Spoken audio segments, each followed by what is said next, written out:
আজকে ইউরোপিয়ান ইউনিয়নের একটা ডেলিগেশন আমাদের সাথে দেখা করে গেছেন। ওনারা এসেছিলেন একটা অ্যাসেসমেন্ট টিমে হিসাবে। আজকে আমার সাথে আমাদের কমিশনের অফিসারদের সাথে সমাপনী বৈঠকটা করে গেলেন। ওনারা আমাদেরকে মূলত কয়েকটা জিনিসের ব্যাপারে ক্লারিফিকেশান চেয়েছেন। ক্লারিফিকেশানটা হচ্ছে যে ওনারা একটা এমওইউ করবেন আমাদের সাথে, ফরেন মিনিস্ট্রি আমাদের সাথে এবং ইইউ একটা ত্রিপাক্ষিক এমইউ হবে, যে এমইউর ধারাবাহিকতায় ওনাদের প্রতিনিধি দলরা আসবেন। আমরা জানতে চেয়েছিলাম যে মোটামুটিভাবে আপনাদের প্রতিনিধি দলের সদস্য সংখ্যা কত হবে। তো আমাদেরকে যেটা ধারণা দিয়েছেন সেটা হচ্ছে 150, 150 মতন আসবেন। এবং ওনারা বিভিন্ন প্রশ্ন করেছেন, যেমন ওনারা ভোট কেন্দ্রে ঢুকতে পারবেন কি না, ভোট প্রদান যে গোপন কক্ষ সেটা সম্পর্কে জানতে চেয়েছেন, সেটা কীভাবে অর্গানাইজ করা হয় সেটা জানতে চেয়েছেন। তারপরে আপনার ভোট কাউন্টিংয়ের সময় থাকতে পারবেন কি না, এই সমস্ত জিনিসগুলো করেছেন। এবং ওনারা মোটামুটিভাবে ওনারা আসতে চান শিডিউল ঘোষণার সময় থেকে ওনারা আসবেন বিভিন্ন পর্যায়ে। সবাই যে একসাথে 150 জন আসবেন তা না, বিভিন্ন পর্যায়ে ওনাদের প্রতিনিধি দল আসবেন এবং নির্বাচনের শেষ পর্যন্ত যেটা জানতে চেয়েছিলেন সেই ক্ষেত্রে আমরা বলেছি যে নির্বাচন শেষ হওয়া বলতে বোঝায় আমরা গেজেট নোটিফিকেশন পাবলিকেশন পর্যন্ত আর তারপরে আমরা কিভাবে রেজাল্ট পাবলিশ করি আমরা, এবং এই রেজাল্টের তথ্যগুলো আমাদের ওয়েবসাইটে থাকে কিনা ইত্যাদি ইত্যাদি। এগুলো মূলত ওনারা গেছিলেন রংপুরে এবং চিটাগংয়ে।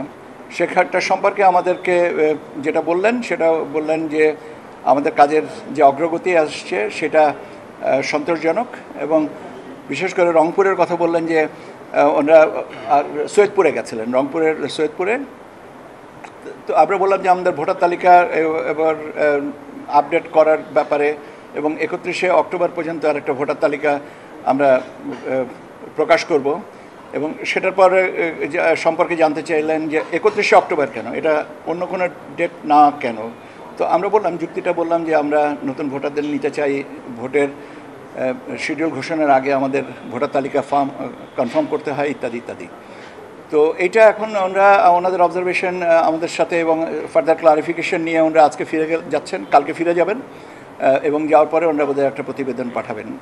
এই তো বছরে আমাদেরকে ওনারা এমওইউর একটা ড্রাফট দিয়ে গেছেন, যে ড্রাফটটা নিয়ে আমরা পর্যালোচনা করে এই ড্রাফটটা সাইনিংয়ের ব্যাপারে আগাবো। আমাদের কোনো অবজারভেশন থাকলে আমরা এদেরকে জানাবো যে আমাদের এই অবজারভেশন আছে, আর যদি না থাকে তাহলে যা আছে সেটা অনুযায়ী এটা হবে। এটা 150 জন, কিন্তু সবই 150 জনই যে একসাথে আসবে তা না, হয়তো 10 জন আসবে, তারপরে হয়তো ফিরতে যাবেন। এখন ওনাদের ক্যাপাসিটিতে এটাকে অর্গানাইজ করবেন, কাজে 150 জন ইন অল।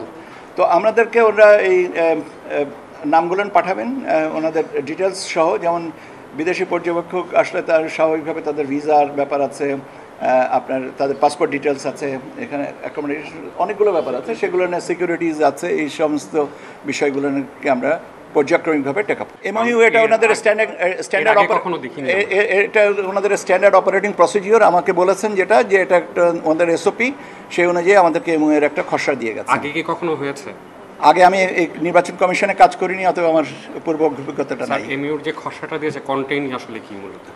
আচ্ছা, আপনার একটা জিনিস বোঝা উচিত, 3 মিনিট আগে এমইউর খসড়াটা পেয়েছি। আমার স্মৃতিশক্তি এত ভালো না যে আমি এই জিনিসটাকে ফটোগ্রাফিক মেমোরি থেকে আপনাকে বলতে পারবো। আমাকে একটু শ্বাস নেওয়ার জন্য একটু সময় দেন। Definitely sir, if you may, মানে কি আছে এটা যদি একটু জানাতেন।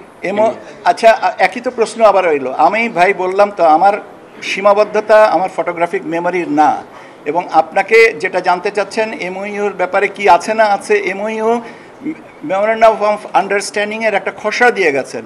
এটার ব্যাপারে আমি এখন আপনাকে 3 মিনিট আগে যেটা পেয়েছি আপনাকে কি করে বলবো? আমি কি আমার সীমাবদ্ধতাকে ক্ষমা করবেন।